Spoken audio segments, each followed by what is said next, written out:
Milord, फिर्यादी पक्षानं माझ्या अशिलावर केलेल्या आरोपांविषयीचं माझं म्हणणं मी यापूर्वीच कोर्टापुढे विस्तारानं मांडलेलं आहे.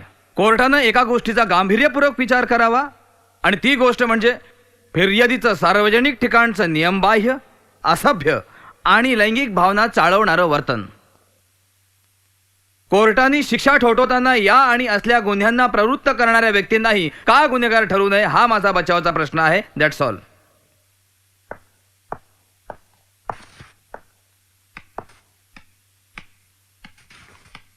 मिलॉर्ड, माझे वकील मित्र पहिल्या दिवसापासून खटल्याच्या आरोपांना संयम सुटलेला एक किरकोळ प्रसंग असं जे स्वरूप आणण्याचा प्रयत्न करतायत, ही माझ्या दृष्टीनं अतिशय चिंताजनक बाब आहे.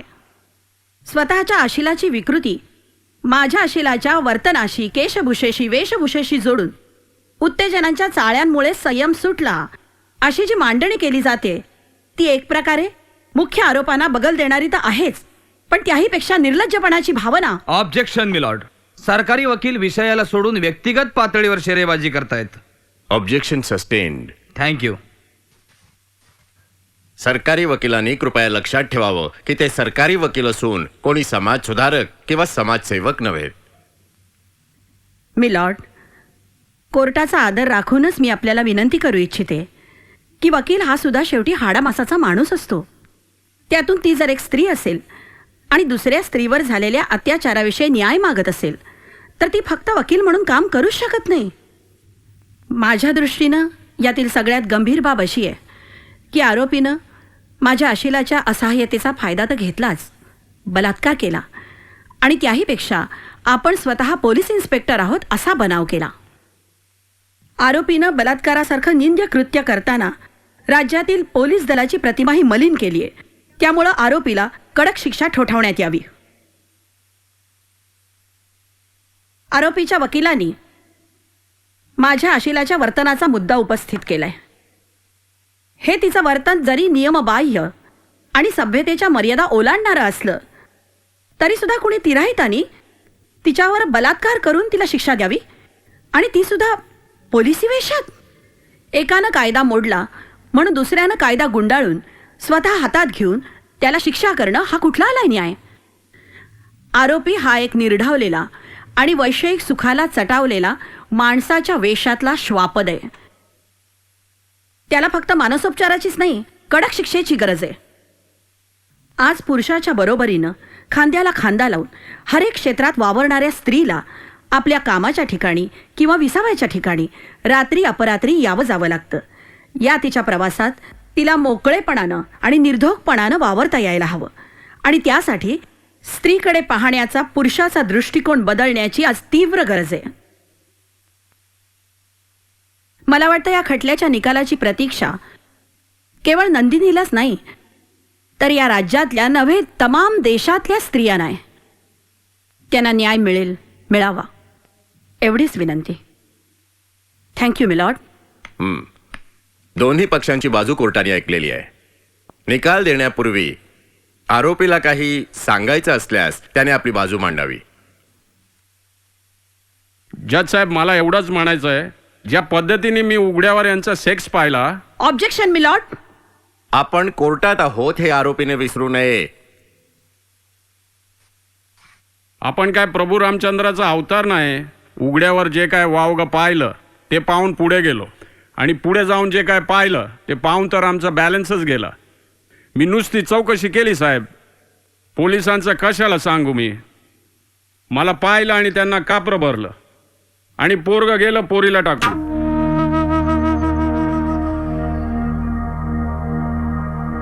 आता मला वाटलं असेल पैसे देऊन आणलेली.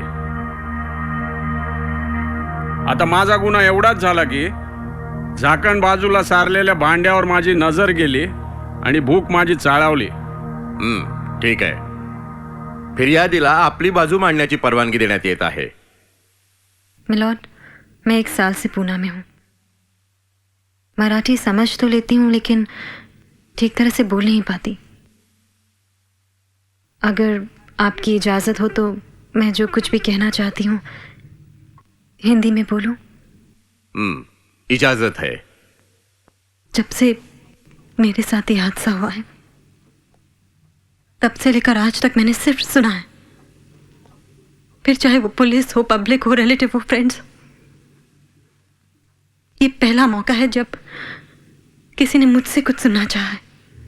सब लोगों का यही मानना है कि मैंने कुछ गवाया है, जिसका जिक्र भी मेरे सामने नहीं किया जाना चाहिए। लेकिन सवाल ये उठता है कि मैंने जो गवाया है उसे गवाने में मेरा कितना दोष है। लेकिन इस सवाल को नजरअंदाज करके सब लोग मुझे फेक सिंपैथी दे रहे हैं। नहीं चाहिए मुझे सिंपैथी, बल्कि बार बार मेरे मन में जो सवाल उठता है वो ये कि आखिर मैंने क्या खोया है, क्या गवाया है? इज्जत, आबरू, वर्जिनिटी। लेकिन ये सारी बातें मेरे दिल, दिमाग, रहन सहन, पढ़ाई लिखाई से नहीं जुड़ी हुई। जुड़ी हैं तो मेरे शरीर के सिर्फ एक छोटे से हिस्से से, जिसने मेरा अस्तित्व ही मिटा दिया।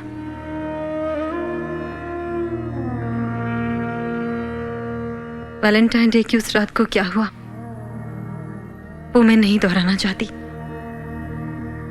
लेकिन उस रात के बाद जो भी हुआ वो मैं जरूर कहना चाहूंगी। उस एक रात के बाद मैं अपने ही इंस्टीट्यूट पर एक बोझ बन गई। पुलिस के लिए एक विक्टिम, फ्रेंड्स के लिए एक चैरिटेबल लायबिलिटी, लोकल गार्जियन के लिए दुखती रग और अपने वैलेंटाइन के लिए एक टूटा हुआ शीशा, जिसमें अपनी ही शक्ल देखने से घबराता है, वो कतराता है। मुझसे प्यार करता था, शादी भी करना चाहता था, लेकिन उसे भी एक शरीर चाहिए था, एक बेदाग शरीर। बेशर्मी से ही क्यों ना सही, कल्प्रिट ने अपनी हवस का खुलेआम इजहार तो KIA.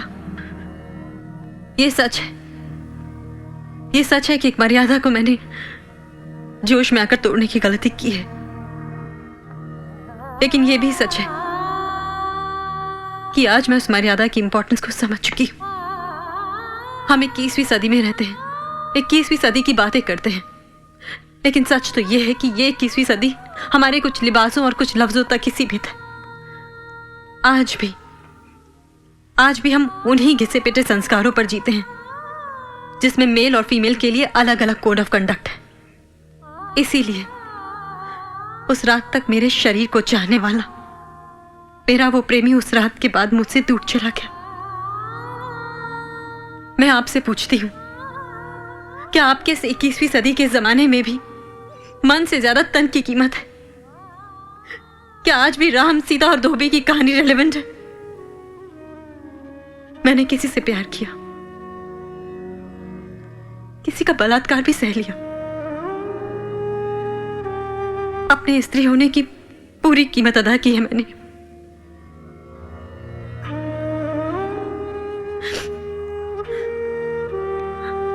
Now I don't want to blame anyone. I don't need any justice.